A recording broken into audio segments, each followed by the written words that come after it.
Your name. Testing 1, 2. Let's be sure. Your name is Yahweh. Your name is Yahweh. You are the miracle working God. Your name is Yahweh. Okay, good evening, everybody. Today is another day, and funny enough, this network wanted to start again today, but well, I think it peaked along the line. Okay, so we'll be talking about song techniques every singer should know. Yes, song technique every singer should know, and that's what we'll be using. So if you're just joining the class or you just joined, you know how we'll do it. Share this video. So what I want to teach today is very, very, very special. In fact, I only teach this in my master classes and premium classes. Understand?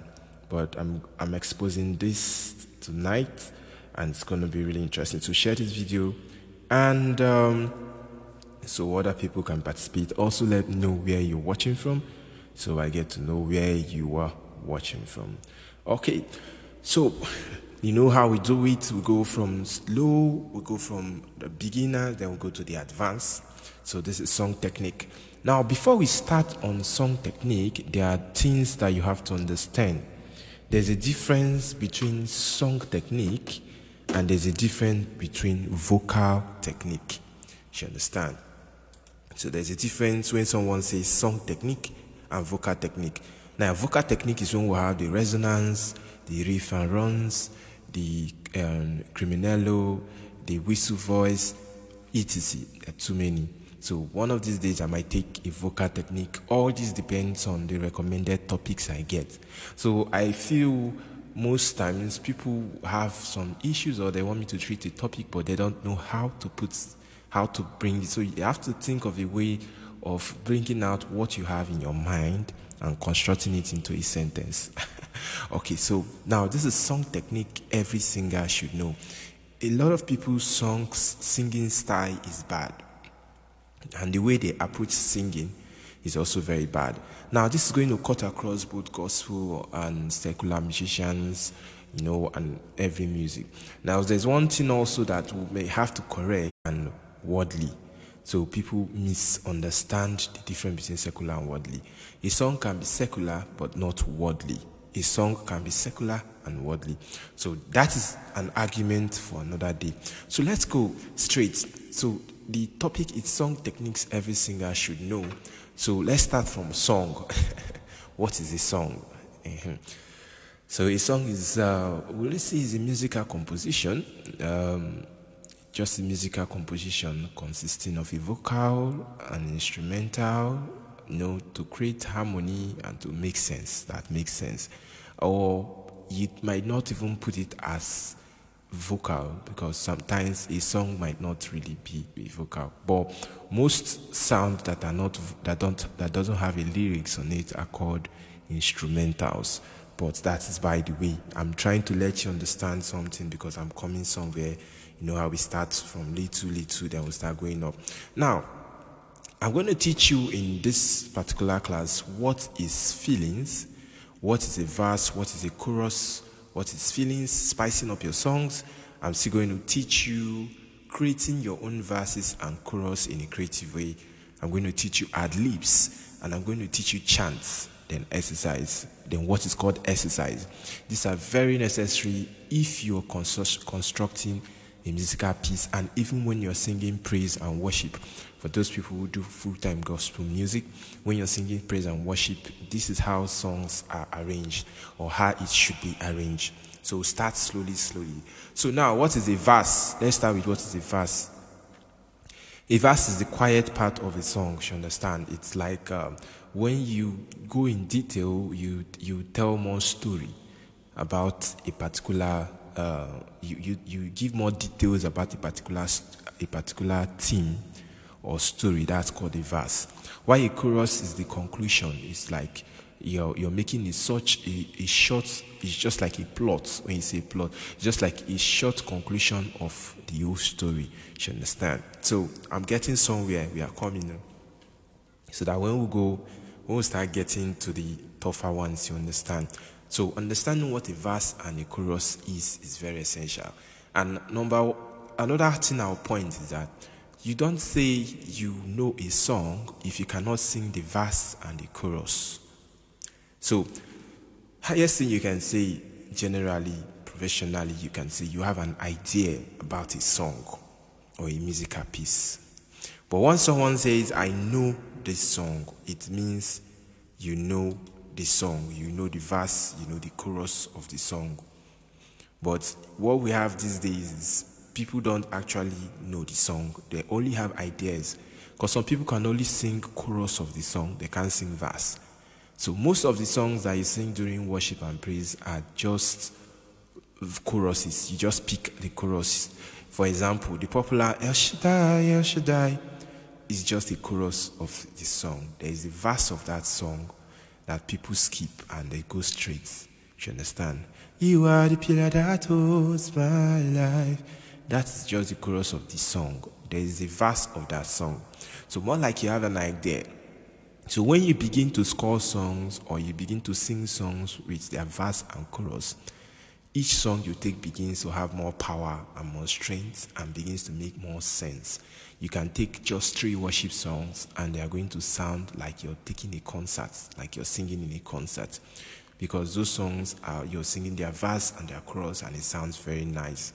No difference if you go to concerts. The only thing is that most times when you go to musical concerts, they sing the verse and the chorus of whatever music they are performing or rendering. That's just it. So learn to start looking for the verses and chorus. Learn to start singing song in full rather than in part. Although, depending on the circumstances, you can decide to do something like a medley and do something like a remix or get creative with it. But it makes more professional sense if you're able to sing a song from the verse and the chorus.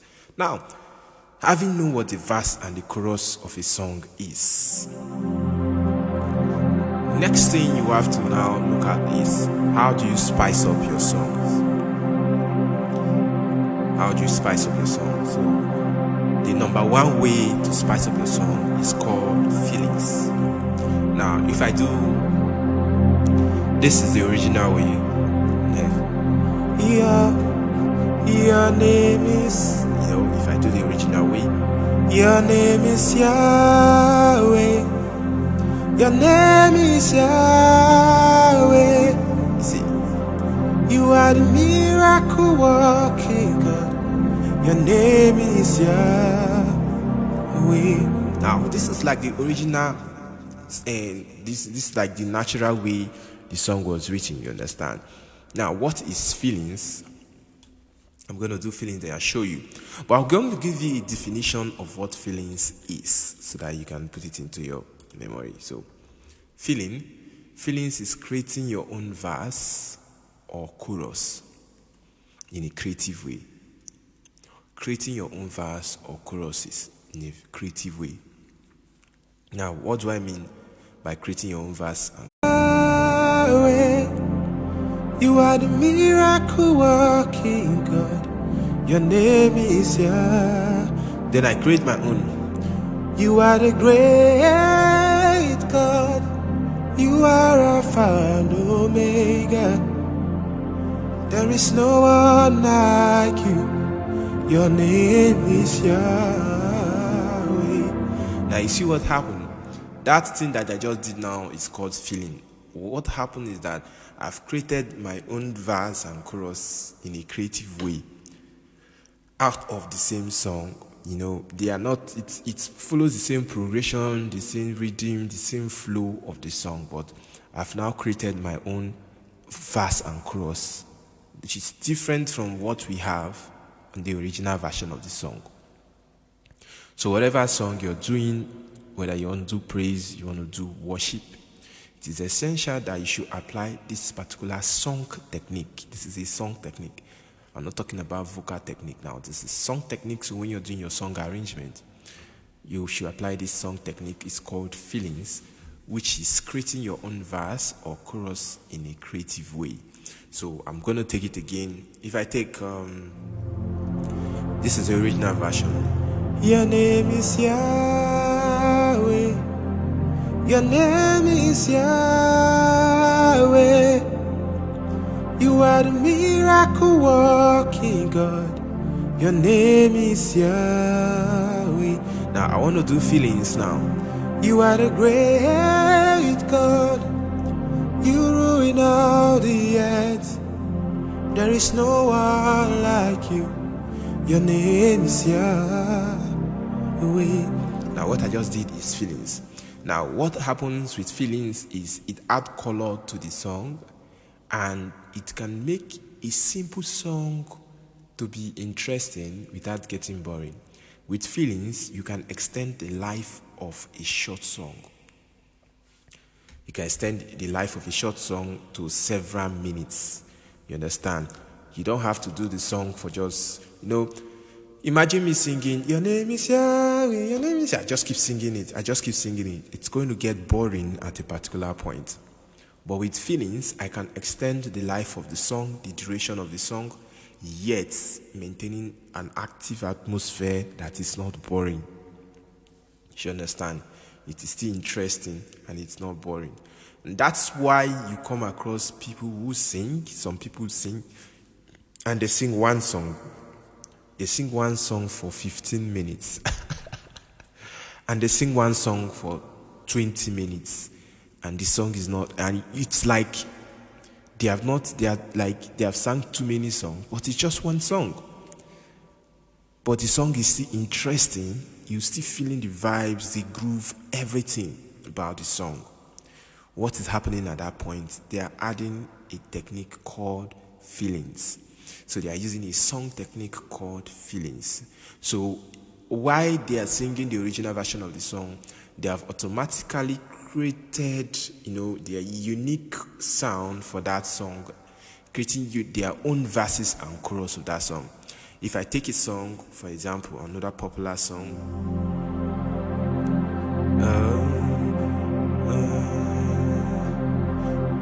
Mighty Warrior, I think that's a popular one. Great in battle, Jehovah is your name.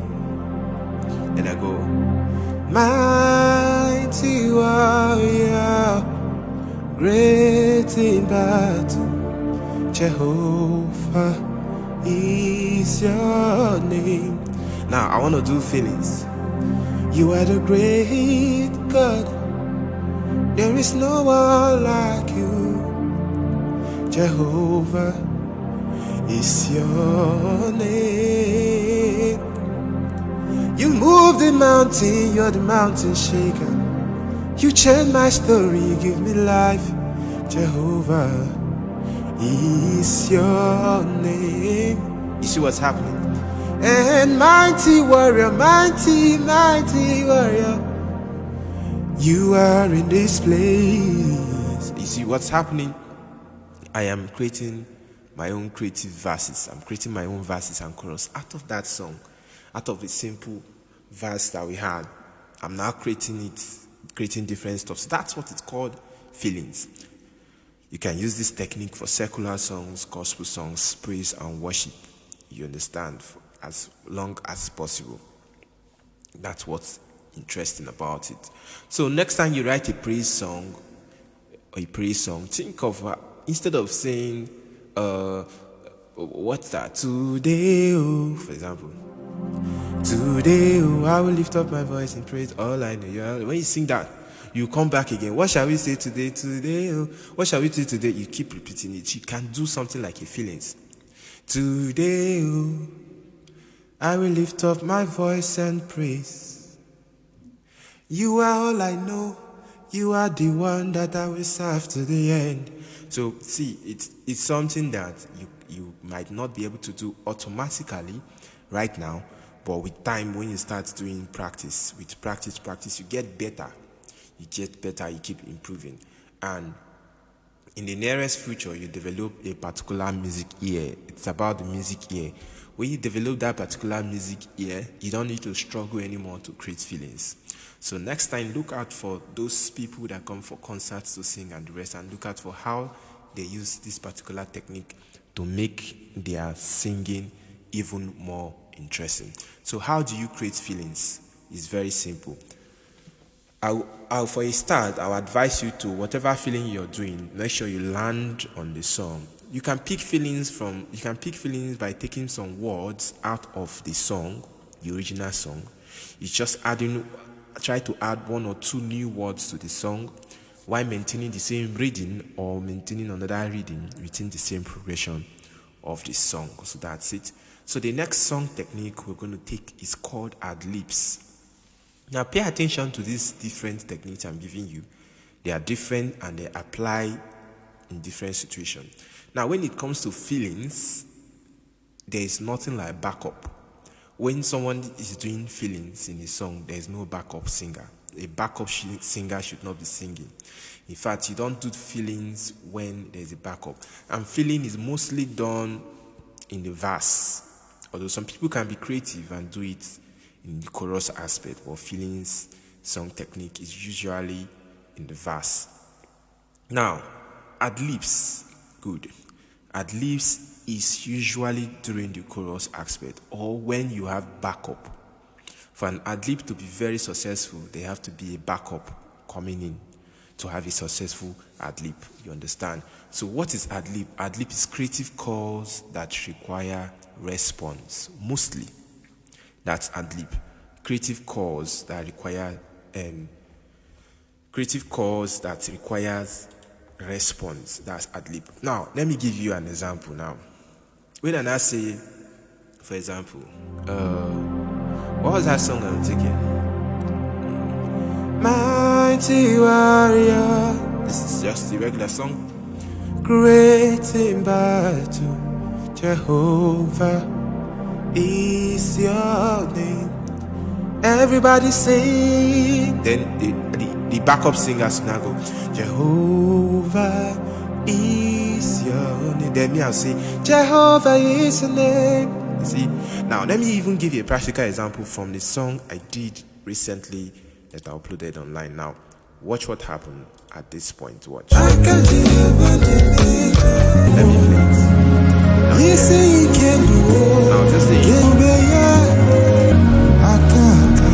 now listen carefully. I'm going to point it to you. Let me hear your voice. Now listen.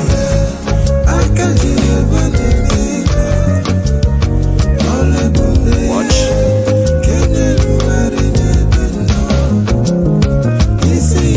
So, okay.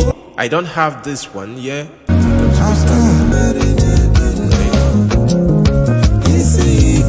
I think it's there. Let's wait.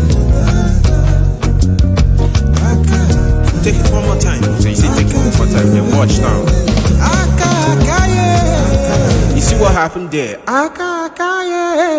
So that is ad-lib.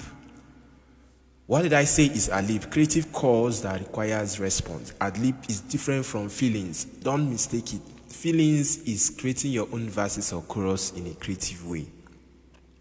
You're free to always rewatch this video after the class, you understand? You're free to always rewatch it carefully so that you'll pick up every single point.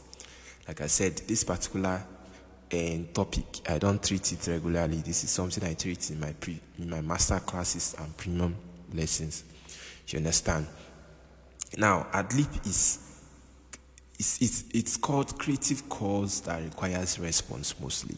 So, and that's why it is most prominent in your chorus. So when you say what's that song? Jehovah is your name. Then I'll not say Jehovah is your name. That is an ad-lib. I'm doing a creative call, expecting a response. Then the backup will start. Jehovah is your. Then I'll not do Jehovah is your name. You see? Then they will not continue. Jehovah is your name. I'll not say mighty warrior. You see what's happening? Then the backup now come, mighty warrior, great in battle, Jehovah is your. Then I wanna go, Jehovah is your name. So all those stuff that I'm doing is called ad-lib. So you understand. I want you to really understand it because we are going further. As we are going further, so that you don't get confused, understand the different song techniques. So that when you are arranging your praise and your worship, and you now have this knowledge of these song techniques, you can never have a boring praise or worship or song. Because from your house, you've already constructed everything, and when you even get there, you know when you're conscious of something, it makes more sense. You're conscious of the fact that these song techniques, I'm going to use all these song techniques. You understand? And you use them, makes more sense. So when you put this ad-lib in the song, so this is what ad-lib is. And most times ad-lib come towards your chorus. It's just you're making a creative call, you're expecting response. So being creative about it, it all depends on you. So during your rehearsals, you now have to think of how can you get creative. So even when you're writing a song list, or you have a song list, so you should first of all think of, okay, what kind of ad-lib can I create for this song? Now, more mistake people make is that when they are supposed to sing ad-lib, they are going to sing the song again. For example, if I take Jehovah is your name, and it's time, and I'll say, everybody say, then the choir is now singing, or the backup is now singing, Jehovah. You, the lead singer, you're not supposed to take that song again as the choir is singing or as the backup is singing. But the mistake people make is that you've sang the song, and as the backup is singing, you're singing the song straight instead of you to be ad-libbing. That's what makes the song too cloggy and start becoming boring. So when you say, everybody say, as the choir is singing, Jehovah, you're following them and you're saying, Jehovah is your name. That's what you're doing, no? Jehovah, the same thing with the backup. No, that's very bad. You have to keep quiet, you understand? Then you throw in ad-lib. If you don't want to throw in an ad-lib, within a distance, you can throw them at close distance. So you can do, everybody say. So when they say Jehovah is, then you say Jehovah is, and then they'll go Jehovah. That makes more sense when you're singing. It's different from feelings. Feelings is more like the verse. You're changing things entirely. So go check feelings. I've talked about that. We don't want to go back to that. So you understand? So more like ad-lib is like you're using style to tell the backup singer this is the next part of the song that is coming. You're using style to introduce the next part of the song to the backup. You understand? That is called ad-lib. Let me talk like. So that is called ad-lib. Yep. That said, you have to do rehearsals to get better at ad-libs. Some people can get very, very good at ad-libs. I've done a lot of rehearsals on ad-libs, and automatically I now know a lot of good ways I can do ad-libs. So it takes time. You have to practice. You understand? Start with one song. Try to develop several ad-libs on that song. Record your ad-libs. You understand? You can record your ad-libs. With time, by the time you develop ad-libs for like 10 songs, you're good to go. You develop an automatic music ear that is going to expand. Now, the next one we're going to talk about is called chant. What is chant? Chant is defined as short excerpts of different songs to sustain liveliness. What did I say is chant? Short excerpts of different songs to sustain liveliness. Now, when you're doing you're arranging your song or you're arranging your music, whatever, there is something called chant. Now, let's take, for example, a praise song. I'm just picking short excerpts of different songs. For example, if I say, then I now do something like this. BAC, Osheo, me eseko you. You see what happened? Now, I don't want to sing the song in full. I just picked out short excerpts of different songs to sustain liveliness. After I've done all those things, I come back. For example, now let's take from Makusa. Hey, my Lord is good. Oh. That's the song. Hey, my Lord is good. Oh. Then the same thing. Somebody say Baba, Baba. Somebody say Baba. You they make me wonder. I wonder. You see? Then Kabiyesi Osheo. Wonder. All those things are not songs. They are not songs. You're not singing them the full. You're just picking short excerpts of different songs. It's called chants. You understand? You're using that one now to sustain liveliness of the A. When you finish, you now go back again. Hey, my Lord is good. After you've done all this, Kabiyesi, wonder. You they make me wonder. All those things you've done. They are chants. Your intention is not to sing the full version of those songs that you use. You're just picking short excerpts to maintain liveliness of what you're singing. Now, this particular one works very well for praise. Chants works very well for praise. Now, the same thing you can still do it for worship and even in your secular music. For worship, I'm going to think of something. Not really tried it so much on worship, but I'm going to think of something for. If I take, let's do. You are God from beginning to the end. There's no place for argument. You are God all by yourself. Then you now say, Eze, nothing do.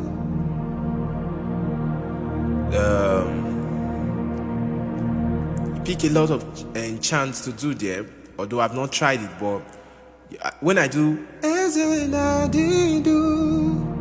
you are God. You see, I'm not trying to sing the song in full. I just picked a short excerpt from another song to sustain liveliness.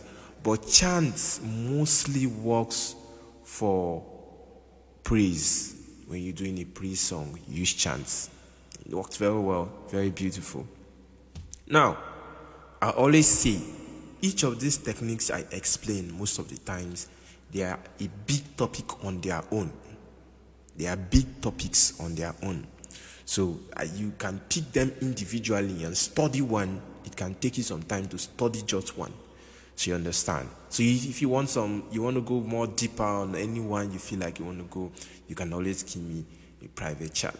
Now, that is chants. When you use chants for your praises. So next time when you sing praises, or when you sing praise or you write a fast song, whatever, try to use chants to spice up the music, to lively up the music. You should understand. Hey, my Lord is good. As everybody is singing, you can now do something like Teremuka. Now, you can create some chants. You understand? You can create chants with your words, with different words. It doesn't have to be just from songs. There are some exceptions where you can create chants with your word. You can do something like, if they make me wonder, I wonder. Then, luwe. Everybody, somebody say Baba. You understand? You can get creative. The creativity is not limited on what you can create. You get, but make sure whatever thing you're doing, it's within what you're doing. You understand? So that is chants. Now, the next one we're going to talk about is exercises. Exercises techniques. Now, this when you're doing your song or you're arranging your praise or worship, mostly this particular technique work for praise. It's called exercise technique. Now, there are some songs that has these exercise techniques in them.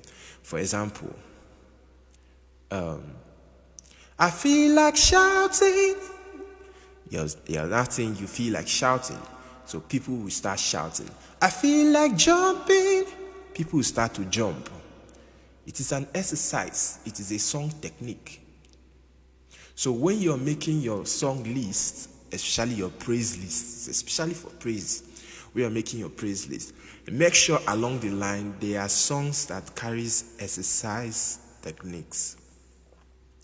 It also adds liveliness to your song, to your music. See, if you really take these song techniques very serious and put it down in your praise and worship, you can never have a boring. Yeah. You can never have a boring praise on me. Even if it's 2 songs you take. And now you begin to notice that you can even sing 2 songs now for 10 minutes for even 20 minutes without it getting boring, without people sitting down or getting tired. No. So there are too many exercise songs you can put into your song list when you're doing your song. Like I've given you this one now. I feel like jumping. There's this one that's called Bend Low, Bend Low. There's this one that say carry me there, go to the other people. Now let me give you another way you can do this exercise techniques. If you don't have songs to sing, you can create exercises in your songs, especially when you're singing praise. You can create exercises. For example, where you say, let me drop the key. My Lord is good. Okay, let's go. Your hands, your hands, your hands. That is an exercise. You see? Then you now say, somebody shout. That is an exercise. There are too many exercises you can do. You can take chairs, move around, dance around. You can say a lot of things. You can do it. Those are exercises. It's a technique.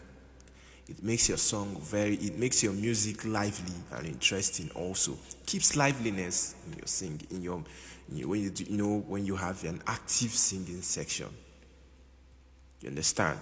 So there are more and more techniques, but I'm going to stop here. I'm going to stop here so that you can digest what all I've said. And now when you have a song list, especially for praise, take note of every single technique I've showed you and decide on which particular place or part you want to put these techniques. Very easy. Start little by little. That's why I first said, if you check all the description I gave from the start, I told you all the feelings, knowing what the verse is, ad-libs, chants, etc. There are plenty song techniques, so these ones are the ones I've listed now. Because of time, I don't want to stay too long. There are so many song techniques. Now, song techniques is different from vocal techniques. I've said it when we start. These are song techniques. Yes, it's different from vocal techniques. You should understand. But as we keep going, probably one day I might treat vocal techniques and show you some very secret about singing with your vocal. But when you have all this knowledge, it's going to really help you in your song arrangements for praise and worship. So I do hope you go and apply this particular one and let me know what you think. Let me know what you think next time when you applied it, and let me know what you think. How was it? You apply your feelings, you apply your chants. So you have a lot of assignment to go and do now in your praise. Now pick out songs and start to create feelings on the song. When you sing the song the regular way, you've been faithful, Lord. From the ages fine, that is why your name is forevermore. I want to create feelings. You are all I know. You are all I serve. That is why I love you, Daddy Mo. That's feelings that I just created. Do you understand? That's feelings that I just created. I've changed the verse of the whole song from the regular, and I've created something unique. Now, I can continue to do feelings for 10 minutes, and it's interesting. It doesn't get boring. But as you're doing fillings, once in a while, you chip in the original sound of the song, so that people still flow with how it is. So with all these techniques, you understand that you stop having boring song arrangements, most especially. You stop having boring song arrangements. So now, we're going to end there, but within the line, if I'm going to treat vocal techniques as we go, I'm going to treat ad-libs, not ad-libs anymore, I'm going to treat resonance, I'm going to treat criminello. There's something called whistle voice. There's something called falsetto. There's something called resonance. There's something called sustain. There's a lot of stops. So when you're doing a recommendation for topics, try to be specific what you want and what you need. You know how we do it. It's every day I make the call for recommendations on piano, music production, or vocals. So today we had a lot of recommendations for vocals, and that is why I'm doing this song techniques every single should know. Now, if this has really helped you, don't forget to drop a comment, share this video, and react on this video. I'm going to see you some other time. For the meantime, good night.